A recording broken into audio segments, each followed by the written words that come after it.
Warriors will be much less contested than normally in Classic. They will have a much better time at level 25 compared to normal Classic as well. So if your class fantasy is Warrior, then I don't think you should hesitate to play them. And they will be critical for small and medium group PvP from level 40s. Yeah, let's dive into the strengths and weaknesses of all three specs for level 25 meta. And then I'll place them on my phase 1 tier list. So let's talk about Arms Warriors. Arms Warriors get Warbringer, the new rune, a combat charge, and root break. So they can charge now at every 15 seconds, even in combat, and break any novas or roots have you. They get a quick strike, instant attack, much needed. They get Frenzied Assault, 20% increased speed, very strong for DPS. They get Overpower for burst, so you'll want to take improved Overpower. That's why you go into Arms, the Arm tree. You get Intimidating Shout, Hamstring, and Retaliation, Disarm, so fairly decent amount of utility. You get your Shield Bash, which will require you to have a shield macro, but it's a very strong lockout, so really much worth it. Much better than, say, a Paladin's 2-second lockout with Rebuke. And of course, you have Execute. Well, I just want to talk about the talents as well. I mean, you probably want to get improved Heroic Strike, as it lowers the cost of Quick Strike. You get more Rage with Charge, and you get Tactical Mastery. So when you go and Dance, Shield Bash, you keep some Rage, and you get as much crit as you can from your tree. So pros and cons here. Pros, Warriors will be a lot better 25 than previously, as they now have real mobility. With charge only at a 15-second cooldown, I mean, they're not missing that much mobility without intercept, as intercept is a 30-second cooldown.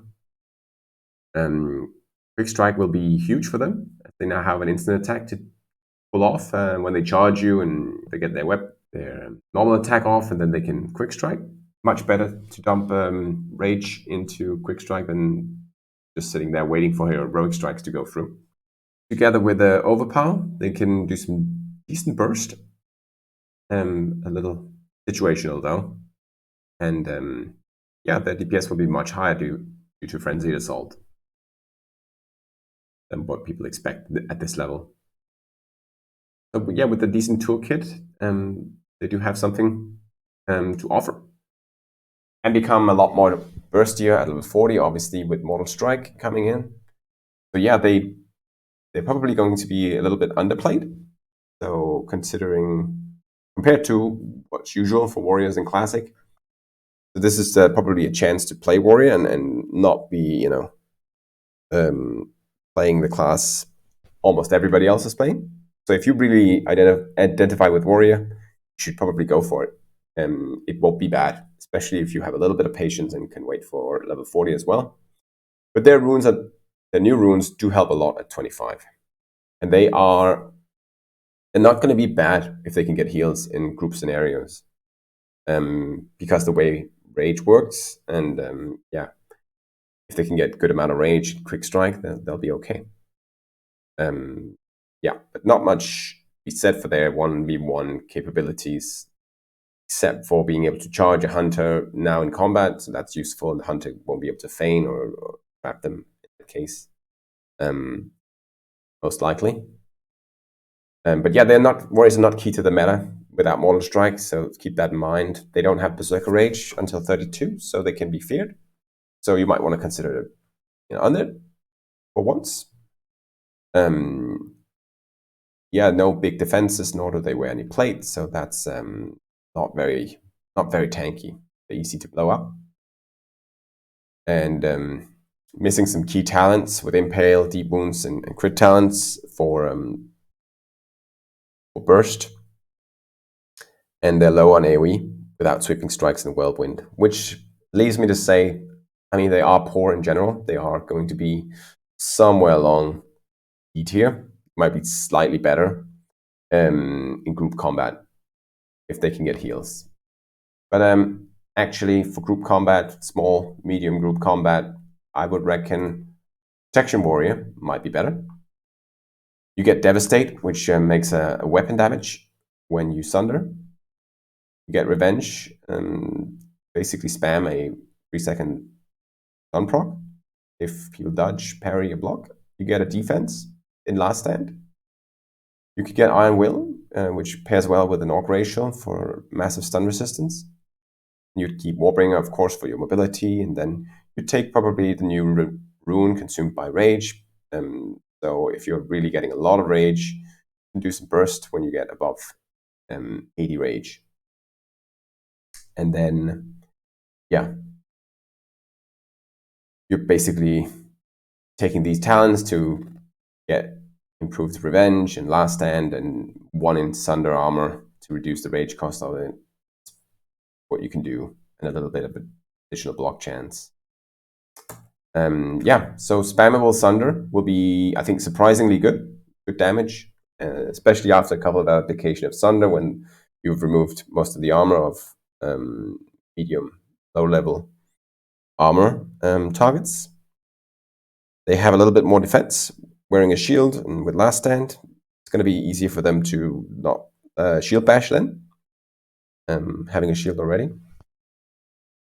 And yeah, as I mentioned, likely the better large battle brawler, which might be a big deal with the Ashen Veil PvP coming in, which is going to be probably not a lot about 1v1s, as there's going to be a lot of people packed into the zone. There's going to be little groups of marauding bands of PvPers looking to take each other out. So yeah, warriors become decent in that scenario because of rage. They just keep going. And if they have a lot of rage, they do pretty decent damage, and they can stick to their target with Hamstring.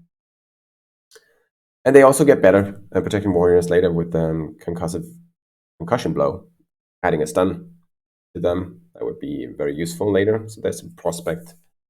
But they do require a healer to be useful, basically. So if you like to, solo play, you don't want to play a warrior in general, you don't want to play protection warrior at all. So it's very much if you have somebody to play with or you like to play together with people. No real AoE either. So yeah, and heavy requirement of rage to really get their burst rolling. So this means they're probably, for me, a little bit better than arms at this level because of the lack of Mortal Strike. And how good I think spammable Sunder will be with Devastate, landing them in the top of the D tier. Unfortunately, moving on, we have Fury, which don't look so good. They're probably running the same talents as arms, as you can't get any like dual wield specialization talents in Rage, Death Wish, Bloodthirst. The only thing that changes calling yourself a Fury warrior is, of course, that you're dual wielding. So you take the single-minded Fury rune for 10% increased speed and damage. You take the Consumed by Rage rune for damage when you get additional rage, because you can't use Quick Strike without a two-hander equipped. And then you'll be spamming Heroic Strikes then. The main pros of Fury would be you get speed, 10% speed. Nobody else gets that, like on a permanent basis. Even Paladins is only 8%, so that is pretty good. You get 10% raw damage increase. So later on with Death Wish, later on your damage could be pretty good, but of course for PvP you might want to still be arms later on. Mortal Strikes are critical to the meta later on. But if you're able to get heals and stick to your target and get a lot of rage, you can probably do some real damage here. Yeah, and then again, require healer to be useful at all. Not really good in PvP actually. So a lot of downsides here, meaning that they probably land at the bottom of the tier list at F tier. So yeah, that's Warrior. If you like these deep dives, please consider liking the video. It helps me out a lot. And hit subscribe if you want to stay up to date on all my class deep dives.